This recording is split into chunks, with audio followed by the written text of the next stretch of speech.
Islam adalah agama yang kompleks, tidak hanya mengajarkan tentang akhirat, tetapi juga mengajarkan tentang nilai-nilai kehidupan, seperti misalnya sosialisasi, komunikasi, bahkan politik.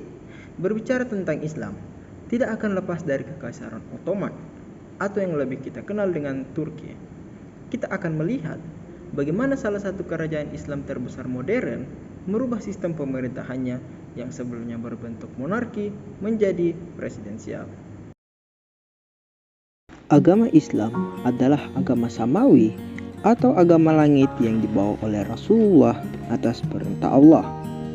Kata Islam sendiri berasal dari kata dalam bahasa Arab, aslama, yang berarti selamat, sejahtera, atau berserah diri. Islam juga berarti kedamaian dan keselamatan yang berdasarkan penyerahan diri kepada Allah. Islam juga dimaknai dengan perbuatan bijak, dan orang yang menganut agama Islam sering disebut dengan sebutan Muslim.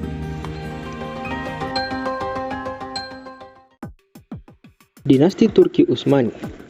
Dinasti Turki Utsmani berdiri pada abad ke-13. Setelah resmi mendeklarasikan sebagai kerajaan sendiri, Utsman menjabat sebagai khalifah pertama dinasti Turki Utsmani. Dinasti Turki Utsmani merupakan kerajaan Islam terbesar yang berkuasa pada abad ke-13 sampai dengan awal abad ke-20.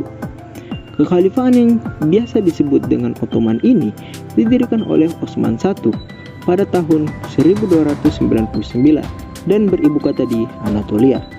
Dinasti Turki Utsmani ini menggunakan sistem monarki absolut yang dimana seorang raja berkuasa penuh atas menjalankan pemerintahannya.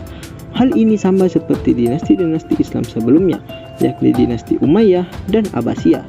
Dinasti Turki Utsmani ini mencapai puncak kejayaannya di masa kepemimpinan Sultan Muhammad Al-Fatih atau yang dikenal dengan Mehmed II.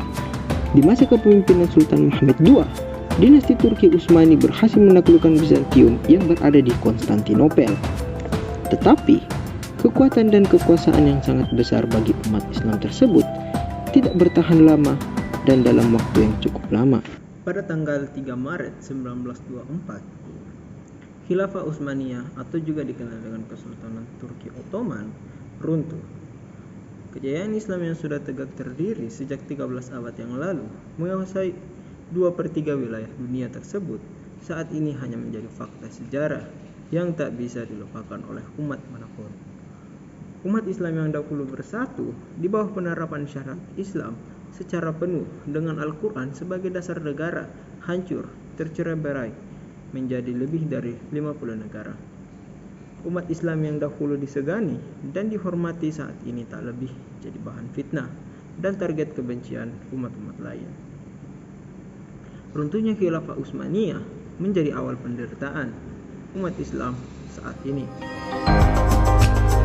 In the days when it was known as Constantinople, it was governed by a sultan, but Kemal Ataturk changed the old order. From the flickering embers of a dying empire, he rekindled the flame of a state that had once again found its place among the nations.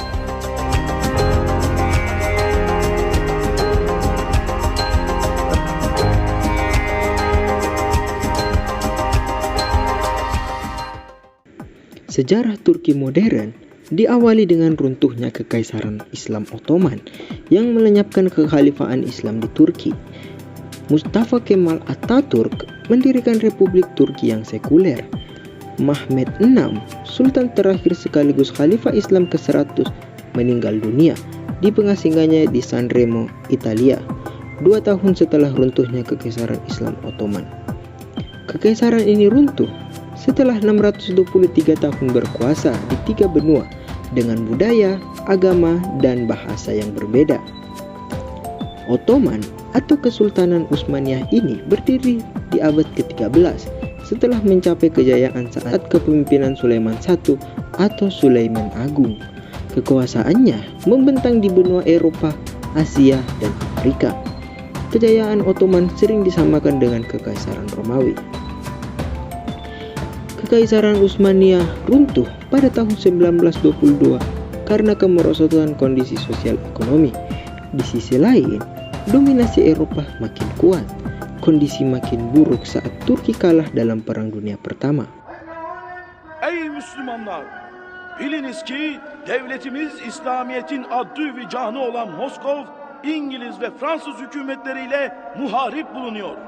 Emirülmüminin Hazretleri sizi cihada davet ediyor. Kekaisaran Islam itu mulai kehilangan kepercayaan dari rakyatnya. Seorang perwira militer bernama Mustafa Kemal Atatürk memimpin pemberontakan terhadap khalifah. Dia menggawangi organisasi wanita Turki dan organisasi persatuan dan kemajuan yang didukung Eropa. Dia berhasil menyingkirkan Khalifah Abdul Hamid II dan kemudian menjadikan Sultan hanya simbol belaka. Puncaknya, Badan Legislatif membubarkan Khalifah Islamiyah pada 3 Maret 1924. Mustafa Kemal pun diangkat menjadi presiden Turki, sekaligus menjadi tanda berdirinya Republik Turki. Pemerintahan Mustafa Kemal juga menyita aset kekayaan dari Khalifah Abdul Hamid II dan keluarga kerajaan.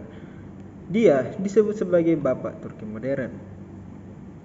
Upaya kudeta militer di Turki pertama kali terjadi pada tahun 1960. Kudeta militer pada Erdogan merupakan upaya kelima dalam sejarah Republik Turki. Mustafa Kemal is an unknown officer commanding a feeble Turkish division at Gallipoli. His brilliant strategy and ferocious personal leadership changed the course of the battle, the campaign, and the war.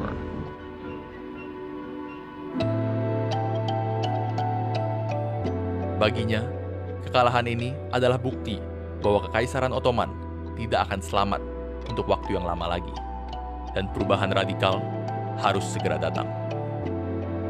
The defeat of the Central Powers by the Allies brings the end of the old Ottoman Empire. It is carved away, leaving only Turkey proper, which, with leadership, may become a nation.